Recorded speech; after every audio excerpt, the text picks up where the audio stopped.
Hey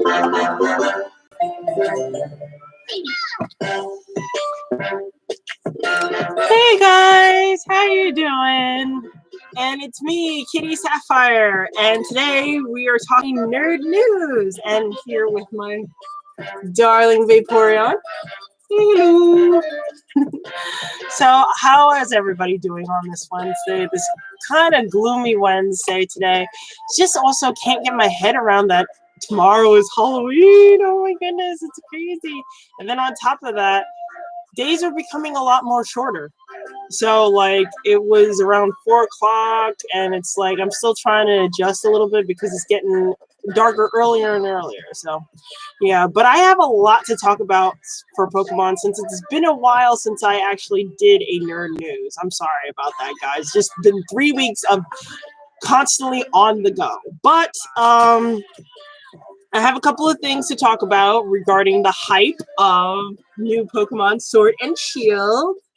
Of course, we're going to be talking about that. We're going to be talking about what else? Some of the trailers that's going to be happening or did happen beforehand.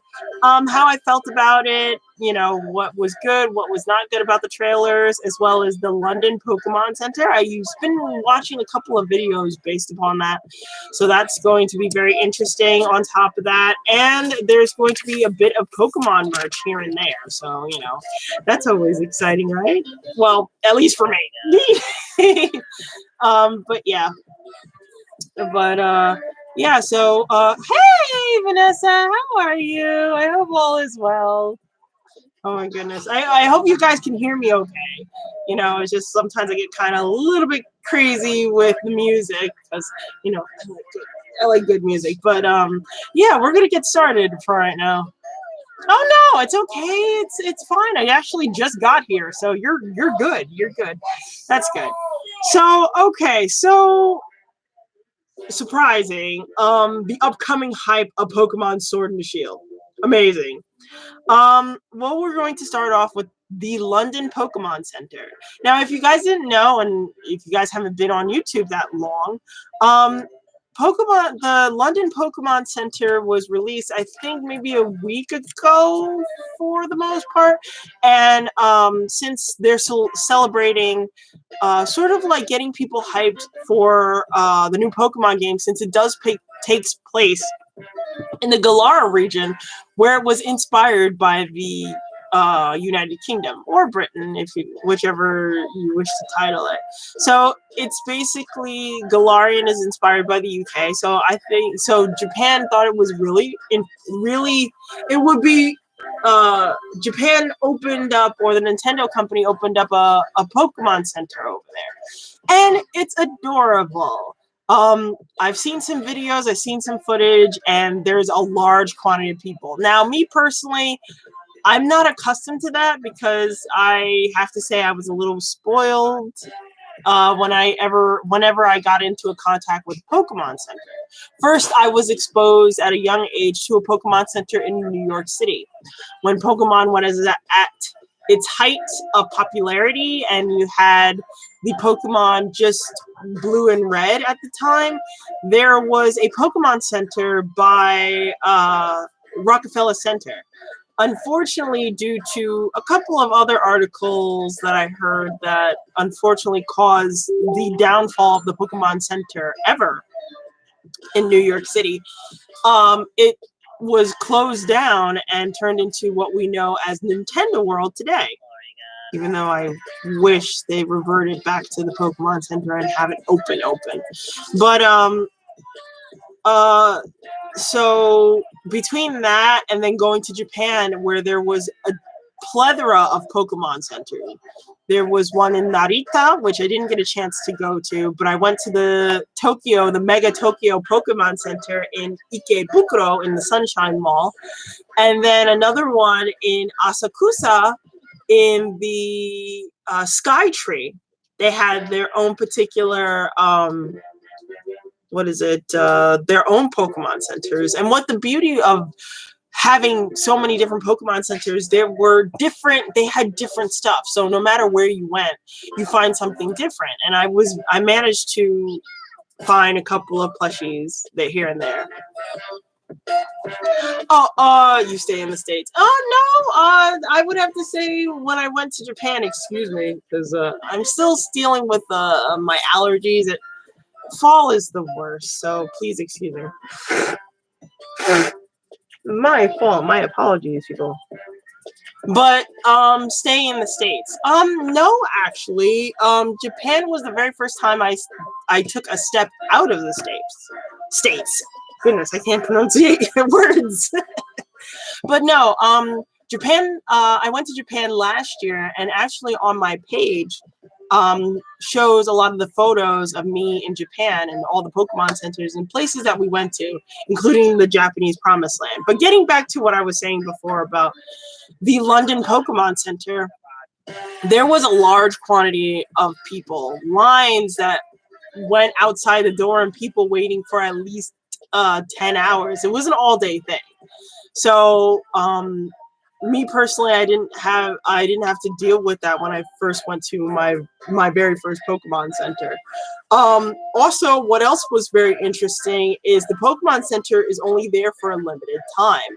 I think what is it? It happened last week, so I would have to say the 16th or the 15th of October to the release date of Pokemon Sword and Shield. Oh yes, I love Pokemon Go. It gives me something to do until the actual game comes out. But you know, I really miss the experiences of playing an actual Pokemon game with the battles and finding the different trainers and going to the different gyms. I miss all of that. So you know, but I do play Pokemon Go.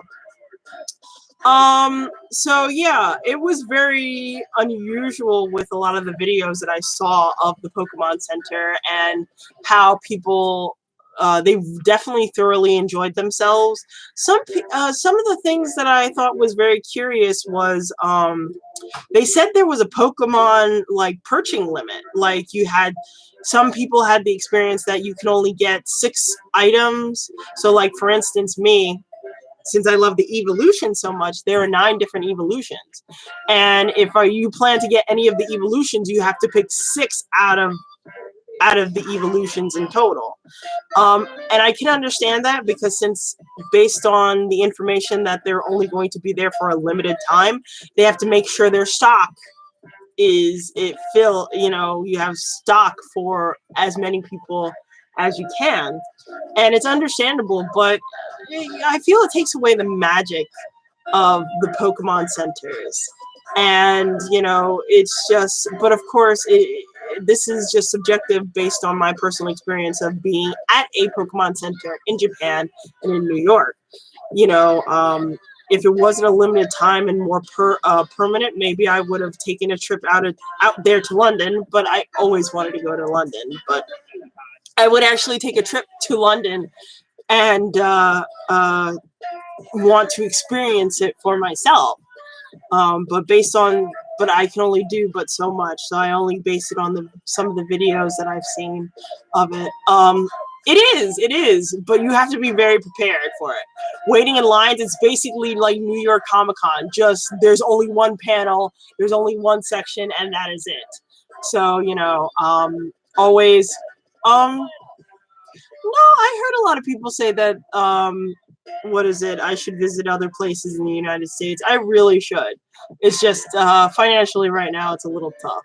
But hopefully, by your guys' support and constantly growing of my artwork, maybe I'll definitely make a trip down to Atlanta. So in next news, besides the London Pokemon Center that recently came up, the recent Pokemon Sword and Shield trailer that just dropped. I think it was basically a week ago, along with the London Pokemon Center.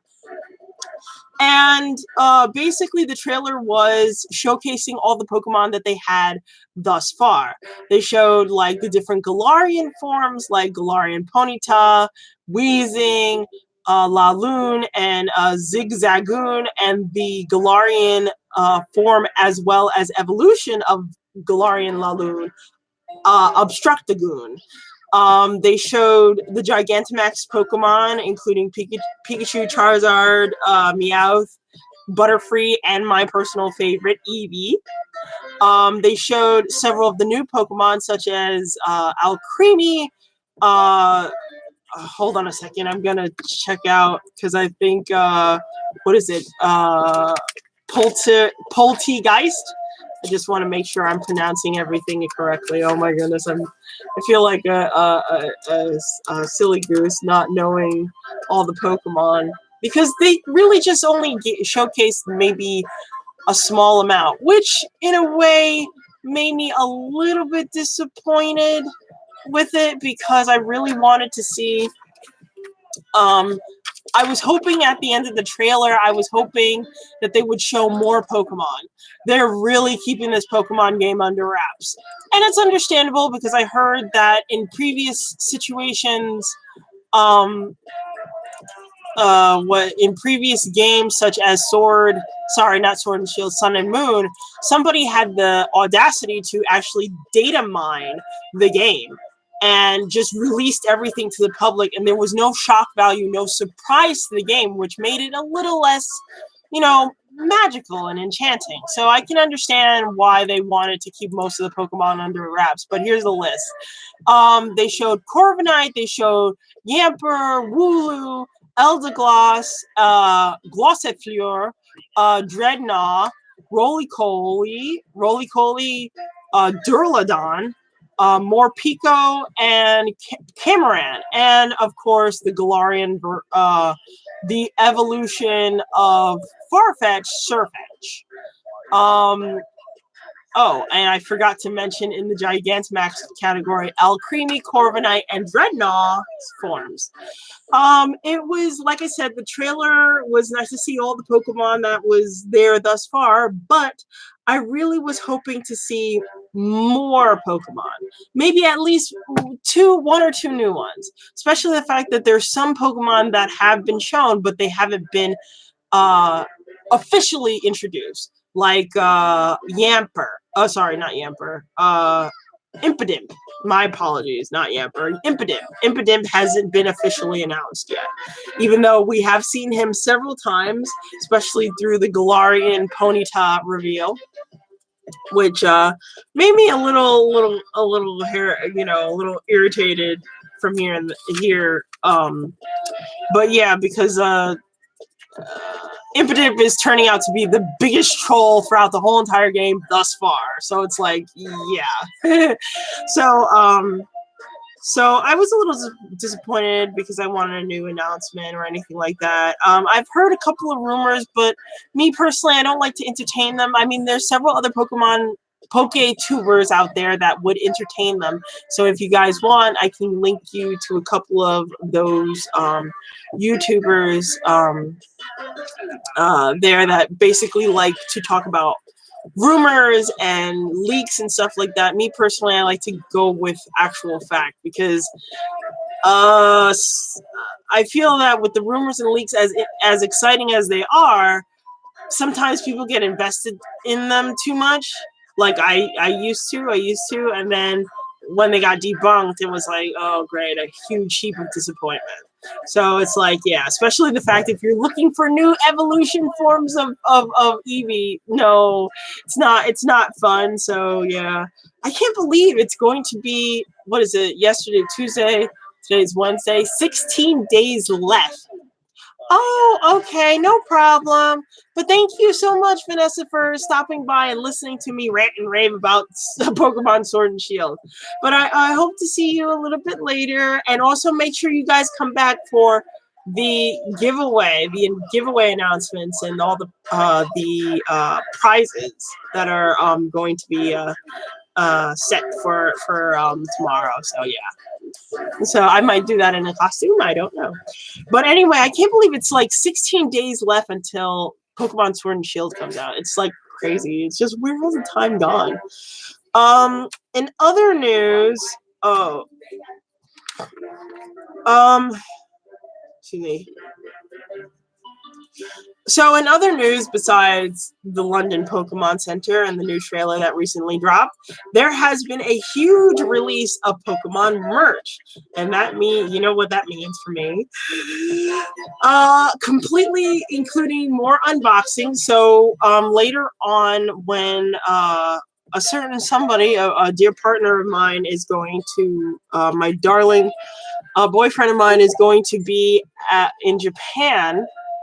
So hopefully I can, when he gets back, I'll do some unboxing of some of the new stuff that they just recently released.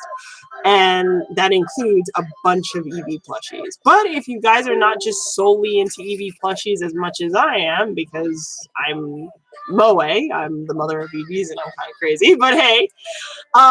So there are several new merches, other Pokemon merch that you can actually get your hands on. Imported or not. You know, usually Facebook is a good place to find like people who do pickups from Japan and sell their imports. Others are like eBay. Amazon is like the last person that I would go to for any type of merch. I have a little, you know, hate-love relationship with that company, but going back to the main point. So to start off, if you guys are Crane fans and love Band Presto and their merch, they have some pretty good plushes, especially Pokemon plushes. You can obtain this cute, large Sleepy Dragonite plushie as a prize for you. So those who are into Crane games, also Tobre is a good avenue to go to get this particular type of plushie. Or if you're at cons, usually most of the vendors would have these particular type of plushies in their booth. Even though, yeah, it might be slightly overpriced, but it's worth it. What is it? They have a new winking big Jigglypuff and Lapras, a big Grookey, Scorbunny, and Snobble, sorry, which now they're going to release more of the Galarian starters. So that's going to be interesting. I wonder if you guys in the comments, which one is your favorite? Scorbunny, Sobble, or Grookey? Me personally, I'm cross between Grookey and Snubble. Because, I mean, don't get me wrong, I like Scorbunny, and Scorbunny reminds me of Bugs Bunny. My boyfriend stated that as well. But I don't know. Grookey is just so happy, and it's just likes, you know, rhythm and music and stuff like that, and I like music too. So, you know, Grookey's so happy. Then Snubble is, goodness gracious, you just want to hug that poor thing. I feel really bad. It looks like it wants to cry, or it's crying, or it has like really bad anxiety. So I just want to go and just hug the darn thing to make sure, like, hey, it's going to be okay. It's going to be fine. So, so definitely something to look forward to there. There's actually this very unusual plushie that's also in Band Presto. Are these plushy hair ties, where it looks like the Pokemon is basically clamping onto your hair and it's smiling.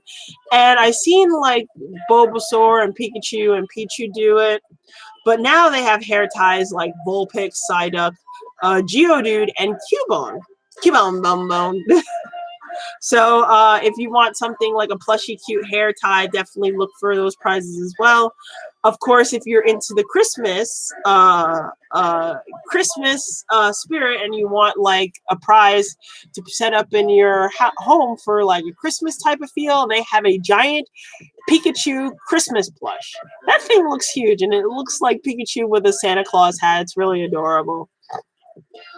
And then also the ones that I'm personally looking forward to is there is a small section called I Love Eevee plushes.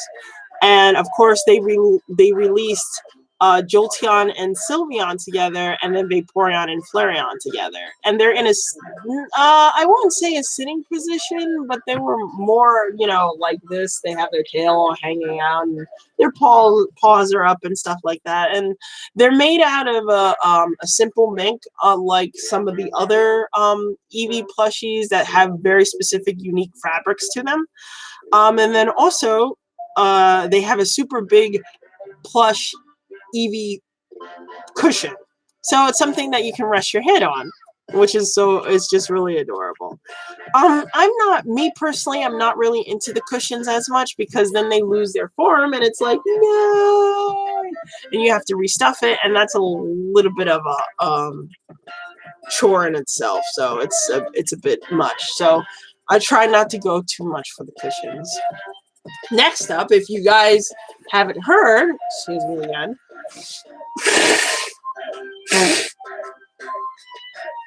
I'm sorry about that. Also, if you guys didn't hear that also Shibuya also just recently opened up their own Pokemon Center. So to showcase their new Pokemon Center, they came out with a graffiti art line where they have graffiti Pikachu. And you see him in sort of like urban wear, like Dockers and jeans and a hat on. And he has a spray can bottle in his hand, a paint can, and then also you have a Pikachu with just graffiti all over him instead of the yellow cute fur. I'm starting to see like different styles of Pikachu as of late. First, I saw like a really black Pikachu. It would be cute if it was a black Eevee. Yeah, oh well. But yeah, if you like graffiti, if you like that more New York hip hop style, definitely check out the Shibuya graffiti art line, a Pikachu art line.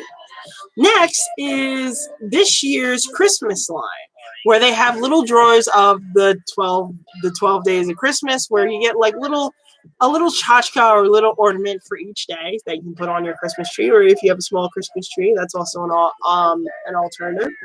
But also it includes 3 Christmas plushies, Sylveon, Pikachu, and Charmander plush, in sort of like a white hoodie with like snowflakes on it. You know which one I'm going to get. Really, I don't really need to actually state it. Really, do I? Maybe. Well, anyway, it's the Sylveon. The Sylveon has this cute white hoodie with little snowflake pin and a snowflake pin on its head, which makes it super, super cute. I'm hoping to be able to get one. Being that usually the holiday ones do sell out, usually the special Pokemon plushies do sell out very quickly. I think Easter was one of the few ones that are just completely sold out. Actually, not too long ago, the Halloween ones, like I heard that they were sold out as well. A couple of stragglers were looking around for them, and they were completely sold out throughout all of Japan and all the other Pokemon centers. So I don't know. I'm crossing my fingers that I hopefully get a Sylveon Christmas plush. Of course, with the release of Pokemon Sword and Shield, there's going to be now more merch than ever of the 3 starters. I hope that they have more merch of the other Pokemon that they announced, such as Yamper and Alcremie, because those 2 are also very adorable. And I don't know if Alcremie has an evolution after that, and I know it has a Gigantamax form, but hope to see more of that. But of course, I understand they have to showcase their starters. So yeah. So in light of all of this and all this information, and I would hope for all you fellow Pokemon trainers to basically get hyped and get really excited for this new game as much as I hope you guys are just as excited as much as I am. I will definitely, so that's pretty much it for today. I will definitely wrap this up from here. So, of course, if you have any more questions, comments, or you just want to pal around and talk more Pokemon, I am well open for it. So I hope you guys really enjoyed this live stream, and I hope you guys will tune in for tomorrow when I finally, pick out the winners for my giveaway, for my 500 plus following in Halloween giveaway celebration. So I hope you guys enjoy your night, and I will talk to you guys tomorrow. Bye.